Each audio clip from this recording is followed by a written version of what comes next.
The Bible says, Pastor anasema according to the book of Genesis, mkienda kwa kitabu cha umalaya, umalaya imetoka wapi hapo?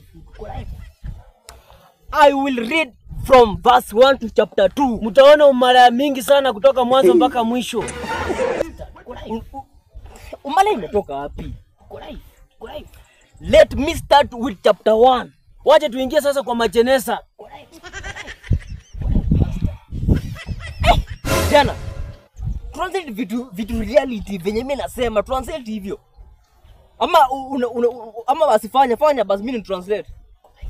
Hata kama tuko live bana, huwezi panga watu hivyo. Ongea vitu bana mzuri bana. There was a boy named Joshua. Ilikuwa siku ya sherehe.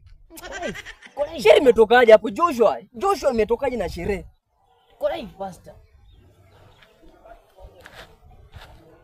Jesus accompanied with his Joshua to his home.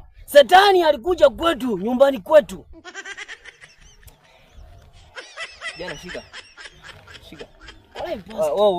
Hatuwezi bana endelea hivyo. Hii ni vitu gani una translate?